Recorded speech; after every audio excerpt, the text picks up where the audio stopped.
चलो इधर देखो, डिटर्मिनेंट से इक्वेशन को सोल्व करना सीख गए। ठीक है, अब मैट्रिक्स हेल्प से ठीक है इक्वेशन को हम लोग सोल्व करेंगे। जरा देखना कैसे सोल्व करते हैं।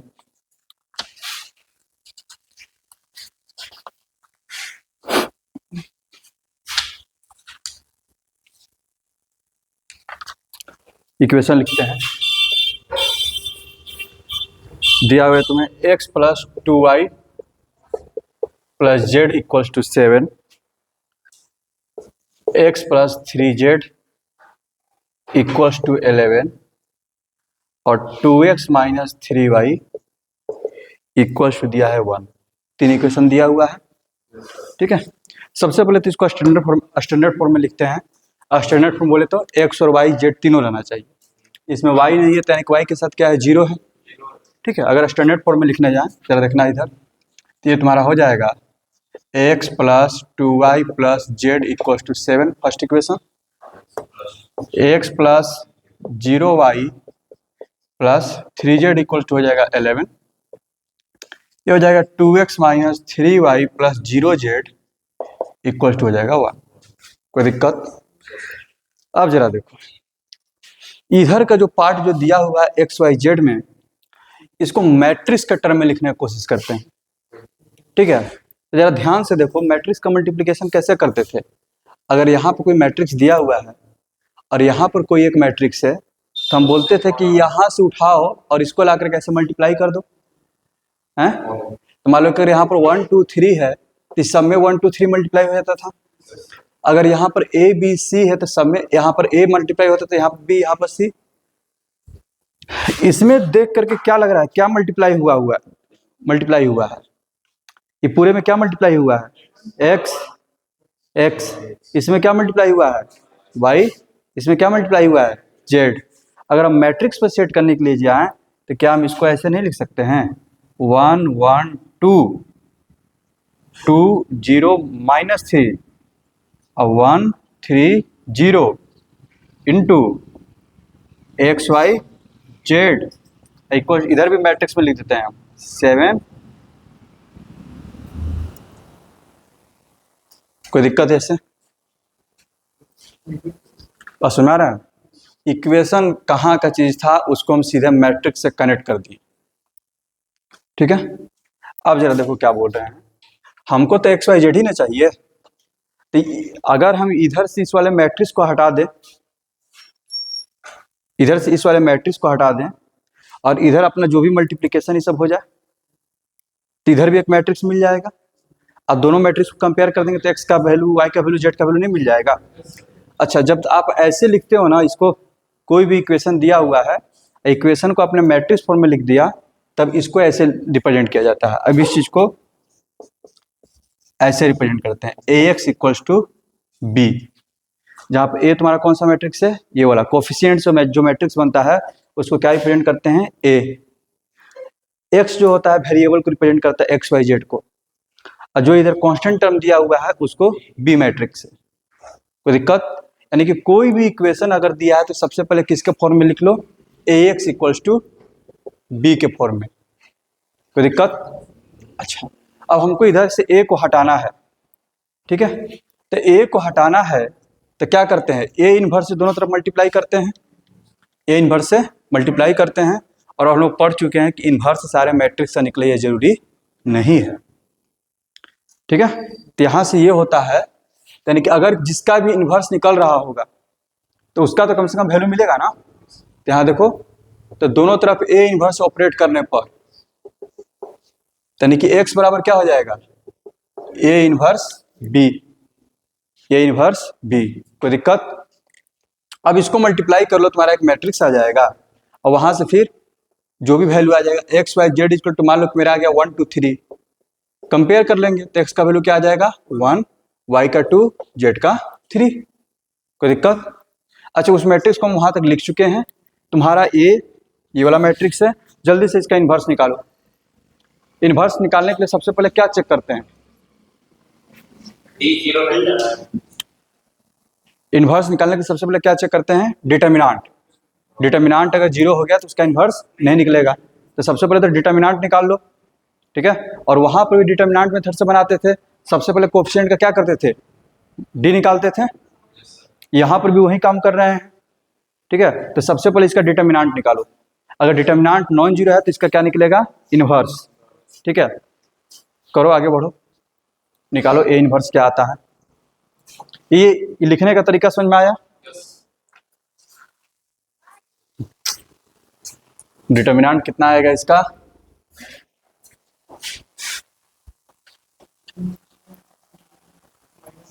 ए एक्स इक्वल्स टू बी के फॉर्म में लिख दिए हैं, जहां पर ए इक्वल्स टू हमारे पास आ गया है 1 1 2 2 0 -3 और 1 3 0,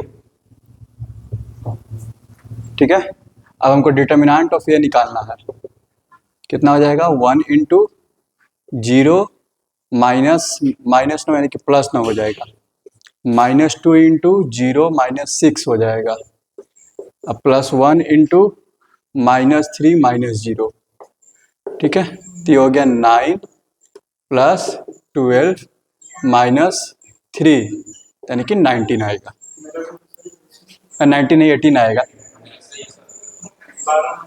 ठीक है, ठीक है 18 आएगा, ठीक है। डिटर्मिनेंट ऑफ ए 18 आ गया। अच्छा, डिटर्मिनेंट 18 आ गया तो इनवर्स एग्जिस्ट करेगा ना। A inverse equal to 1 by determinant A into adjoint B, ये ना होता है। तो ए इनवर्स इक्वल्स टू 1/12। अब एडजॉइंट अपना जो कोफैक्टर निकाल करके सजाते चले जाओ, ठीक है।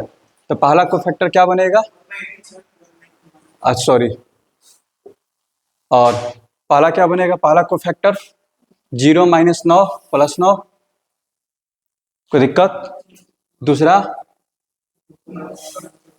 है 0 -6, ठीक है, लेकिन साथ में और भी एक माइनस आएगा तो +6 हो जाएगा, कोई दिक्कत। फिर 1 का करेंगे तो -3 तो -3 रहेगा। फिर इसका करेंगे 1 का, ठीक है, 0 -3 +3, ठीक है, लेकिन इसका साइन तो माइनस होता है, ठीक है। फिर इसका करेंगे 0 -2 -2 हो गया। फिर इसका करेंगे कितना हो जाएगा ये, -3 -4 -7 -3 4 है तो -4 -7, कोई दिक्कत, और निगेटिव साइन तो 7 हो जाएगा। क्या समझ में आ रहा है। फिर इसका करेंगे 6 -0 यानी कि 6 हो जाएगा। इसका करेंगे 3 -1 2, लेकिन हो जाएगा -2। जीरो से करेंगे तो 0 -2 -2 तो -2 ही रह जाएगा। आया सबका इतना, ए इनवर्स। यहां तक मिलाओ पहले।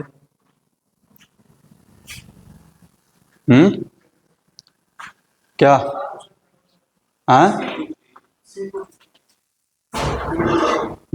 C22 यानी कि ये वाला, ये वाला, तो इसका क्या आएगा 0 -2 -2, इसका साइन होता है निगेटिव तो 2 हो जाएगा, पॉजिटिव रहता है, हाँ तो -2, ठीक तो है। 7 वाला ये तो आया होगा इससे, तो ये कितना हो गया -3 -4 -7, क्या, तो x इक्वल टू क्या हो जाएगा, x इक्वल टू मेरा यहां से बन जाएगा ए इनवर्स बी होता है, कोई दिक्कत। तो x equal to A inverse 1 by determinant A into adjoint B into B हो जाएगा, sorry adjoint A into B हो जाएगा। ये तुम्हारा आया हुआ है 1/18, इसका वैल्यू यहाँ पर लिखो 9 6 -3 -3 -2 -7 6 -2 -2। अब b को बगल में लिख लो, b मेरा क्या है 7 11 1। अब जल्दी से इसको मल्टीप्लाई कर दो, इसको मल्टीप्लाई करके जल्दी करो, उसको मल्टीप्लाई करो 3। सबसे पहले तो मल्टीप्लाई करके बताओ कितना आया। ax इक्वल्स टू आ गया 1/18 और यहाँ पर आ गया 36, ठीक है। 18 से अंदर जाकर भागा दे दो तो 2 1 3 और यहाँ पर x क्या है तुम्हारा, इसको x y z लिख लेते हैं यहीं पर, x y z कंपेयर करने पर अच्छा ठीक है। तो x का वैल्यू हो जाएगा तुम्हारा 2, y का वैल्यू हो जाएगा 1 और z का वैल्यू हो जाएगा 3। कोई दिक्कत? अच्छा आगे बढ़ते हैं। ये चीज तो समझ में आ गया कि सवाल कैसे बनाना है। अब जरा देखना, अब जिस तरह से वहां पर डिस्कशन कर रहे थे कि इनफाइनाइट सॉल्यूशन होगा कि यूनिक सॉल्यूशन होगा कि नो सॉल्यूशन होगा, वही डिस्कशन यहां से भी कर लेते हैं कि यहां से कैसे पता चलेगा। देखना जरा,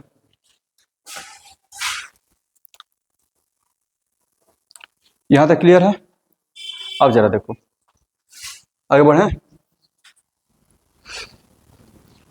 फॉर्मूला में क्या क्या आया, सबसे पहले तो हमको इन्वर्स का जरूरत पड़ा, तो एक चीज तो पता है, सॉरी डिटर्मिनेंट का जरूरत पड़ा, इन्वर्स का जरूरत पड़ा। इन्वर्स का मतलब डिटर्मिनेंट का जरूरत पड़ेगा, ठीक है। तो यहां से भी तो सबसे पहली बात तो ये आ गया इधर, इफ इधर देखो बाबू, determinant of A not equal to 0।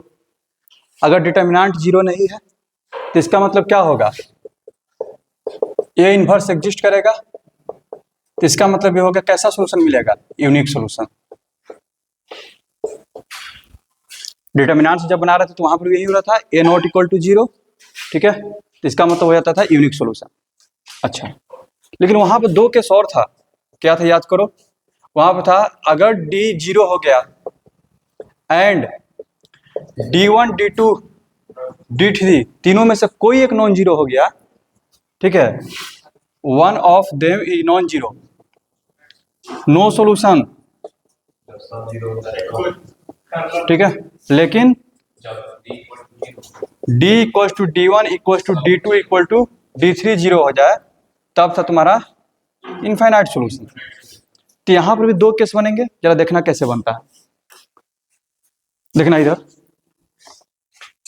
अगर तुम्हारा डिटर्मिनेंट 0 हो गया, मैट्रिक्स मेथड से बनाना है, और डिटर्मिनेंट तुम्हारा क्या हो गया 0 हो गया, जरा देखना इधर, if determinant of A equals to 0, ठीक है।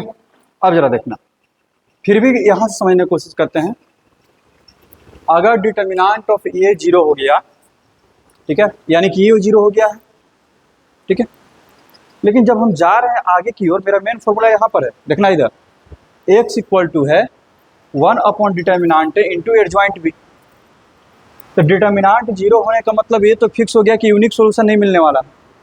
अब नो सॉल्यूशन मिलेगा कि इनफाइनाइट सॉल्यूशन मिलेगा, ये कौन डिसाइड करेगा, तो ये दोनों एडजॉइंट a इंटू बी। अब ये इसका बिहेवियर कैसा है, बस सुना रहा ना, कोई दिक्कत? अगर if determinant of A equals to 0, और यहाँ फिर तुम्हारा दो केस बनेगा, adjoint a into B equals to 0 और adjoint a into B not equals to 0, ठीक है। अगर ये इक्वल टू 0 होगा तो किसका केस बनेगा, इनफाइनाइट सॉल्यूशन। हाँ, अगर ये एडजॉइंट a इंटू बी, जैसे वहाँ पर भी हो रहा था कि सब 0 हो जा रहा था, तो क्या हो रहा था, इनफाइनाइट सॉल्यूशन। तो अगर डिटर्मिनेंट a भी 0 हो गया और एडजॉइंट a इंटू बी भी 0 हो गया, तो ये किसका केस बनेगा, इनफाइनाइट सॉल्यूशन। और ये वाला किसका केस बनेगा, नो सॉल्यूशन। नो सॉल्यूशन का सिंपल सा रूल है कि डिटर्मिनेंट 0 हो जाए, अब बाकी के जो भी हैं वो 0 ना हो। इनफाइनाइट सॉल्यूशन का केस है सब जीरो हो जाए, कोई दिक्कत? तो यूनिक सोल्यूशन पर तो सवाल बना के देख लिए, ठीक है। अब इन दोनों पे एक एक सवाल बनाते हैं, बात समझ में आ रहा है ना? जिसमें डिटर्मिनेंट तुम्हारा जीरो हो जाएगा, उसके आगे का काम करना पड़ेगा तुमको, एडजॉइंट निकाल करके बी को चेक करना पड़ेगा, ठीक है ना। क्वेश्चन लिखते हैं।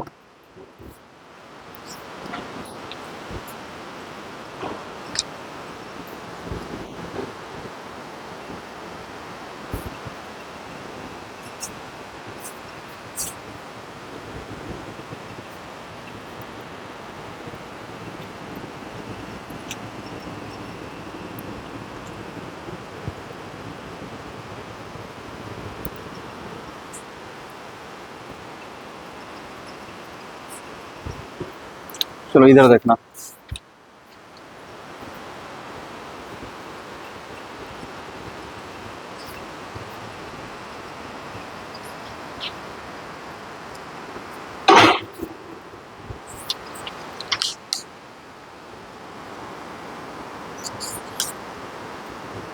क्वेश्चन है, इधर देखो। 2x minus Y plus 3z equals to 5, 3x plus 2y minus z equals to 7 और 4x plus 5y minus 5z equals to 9, ठीक है। सबसे पहले डिटर्मिनेंट है निकालो, सबसे तो इसको पहले तो इसको मैट्रिक्स के फॉर्म में लिखो, ठीक है। उसके बाद ए बी सी अपना मार्क कर लो, ए क्या होगा, एक्स क्या होगा, बी क्या होगा, तो चलेगा। सबसे पहले इसको हम लोग लिखेंगे 2 3 4 -1 2 5 3 -1 -5 और यहाँ पर हो जाएगा एक्स वाई जेड और इक्वल्स टू करके अपना इधर लिख देते हैं 2 3 4 -1 2 5 3 -1 -5 और यहाँ पर हो जाएगा X Y Z equals to 5 7 9 और इसको हम लोग बोलेंगे ए, इसको बोलेंगे एक्स, इसको बोलेंगे बी, यानी कि हो जाएगा ए एक्स इक्वल्स टू बी। यहाँ पर मार्क कर दिया करो वेयर, ऐसे लिखना, एग्जाम में देगा 2 3 4 -1 2 5 और 3 -1 5, ये हो गया तुम्हारा ए हो गया और एक्स का मतलब है एक्स वाई जेड और यहाँ पर बगल में अपना बी लिख देना, ठीक है। नाउ इसके बाद डिटर्मिनेंट ऑफ ए निकाले, अपने यहाँ पर निकाल देना, डिटर्मिनेंट है ये, वो आ गया 0। अब 0 आ गया तो दो पॉसिबिलिटीज है, या तो नो सॉल्यूशन होगा नहीं तो इनफाइनाइट सॉल्यूशन होगा, बस सुना रहा है। अच्छा, तो अब तुमको क्या निकालना है, एडजॉइंट ए और फिर उसके बाद उसको बी से मल्टीप्लाई करना है। तब अगला स्टेप तुम्हारा क्या होगा, एडजॉइंट ए निकालो। नाउ फाइंड एडजॉइंट ए, यानी कि कोफैक्टर को निकाल करके मैट्रिक्स उसका ट्रांसपोज से मैट्रिक्स बनाओ, उसको क्या बोलते हैं, एडजॉइंट ए। एडजॉइंट ए निकालो,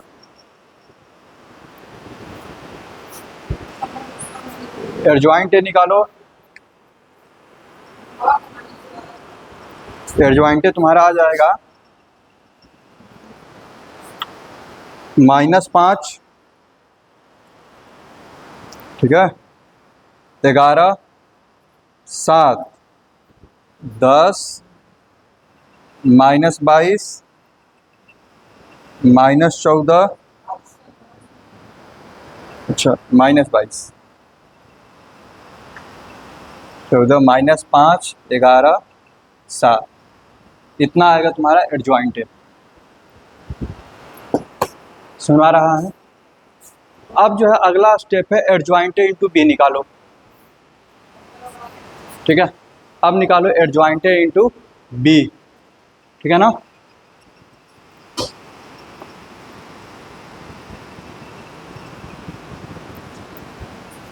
now adjoint A into B, तो एडजॉइंट ए तुम्हारा है -5 11 7 10 -12 -14 -5, 11 और 7, और b का वैल्यू क्या होगा 5, 7, 9।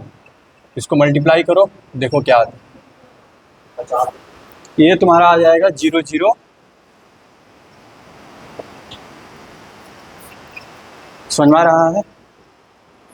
तो एडजॉइंट इंटू बी क्या आ गया 0। अगर ये 0 नहीं आता तो नो सोल्यूशन हो जाता, ठीक है। अगर ये इक्वल टू 0 नहीं आता तो क्या हो जाता नो सोल्यूशन, लेकिन इक्वल टू 0 आ गया। Here adjoint A into B equals to 0। इसका मतलब ये हो गया given equation has infinite solutions. Infinite solution, infinite solution के लिए क्या करते थे, किसी एक को मान 2 इक्वेशन लेते थे और किसी एक को के मान करके उधर भेज देते थे। नाउ यहाँ देखना, यानी कि 2x late z equals to के, और 2 इक्वेशन को ले रहे हैं, ठीक है। यानी कि 2x minus 3y equals to क्या हो जाएगा 5 माइनस 3 के, जेड उधर 3z जाएगा तो, और ये क्या हो जाएगा 3x प्लस 2y 7 प्लस के, माइनस जेड उधर जाएगा तो क्या हो जाएगा प्लस जेड। अब इसको मैट्रिक्स के सेट करो, ठीक है। अब इसको मैट्रिक्स मेथड से बनाने की कोशिश कर रहे हैं, तो 2, 3 माइनस 3 2, और यहाँ क्या हो जाएगा x y, और इधर क्या हो जाएगा 5 माइनस 3 के और 7 प्लस के। क्या समझ में आ रहा है ना? तो एक्स वाई इक्वल्स टू, इसका इन्वर्स यहाँ पे लिखेंगे, और 2 क्रॉस 2 का इन्वर्स लिखना है, बहुत आसान काम है। पहले तो 2 गुना के 4 और 9 4 13, 1/13 हो गया। डिटर्मिनेंट निकालेंगे। अच्छा, उसके बाद क्या बोले थे, ए और डी अपना मतलब कि जो है जगह चेंज कर लेते हैं, तो 2 2 है तो 2 ही 2 रह जाएगा। अब बी और सी आपस में साइन चेंज करते हैं, यानी कि -3 यहाँ पर आ जाएगा और 3 यहाँ पर आ जाएगा, बोलो। और यहाँ पर क्या है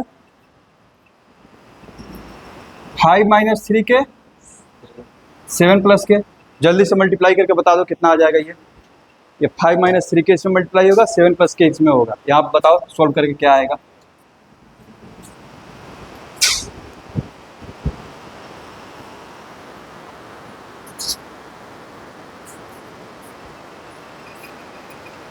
एक मिनट, पहला माइनस वाई है ना, ओह 2x माइनस वाई है ना जी, ओह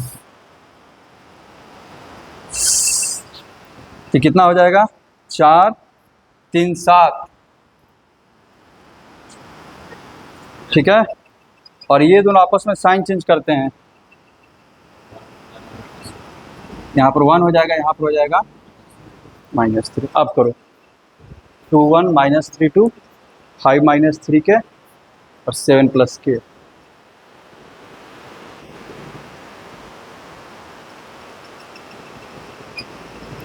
कितना आया 17 माइनस 5 के,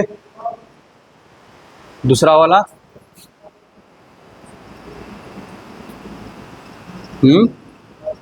और दूसरा वाला 11 माइनस के, 11 के -1, 11 के -1, और आगे में 7 है तो 7 को इसमें डिवाइड कर दो। क्या 7 जो आगे था इसको हम क्या किया, मल्टीप्लाई करने के बाद इसी में डिवाइड कर दिए। तो x का वैल्यू क्या आ गया, इधर यहाँ पर लिख देते हैं, x का वैल्यू आ गया 17 माइनस 5 के बाई 7, y का वैल्यू आ गया 11 के -1 बाई 7, और z का वैल्यू हो गया k। समझ में आ गया, क्योंकि z का वैल्यू k हम लोग माने हुए हैं। क्लियर है, कोई दिक्कत? चलो, तो ये सब जो है तुम्हारा ये चैप्टर भी ओवर हो गया। हाँ, अब जरा होमोजीनियस है, जरा उस पर चर्चा कर लेते हैं।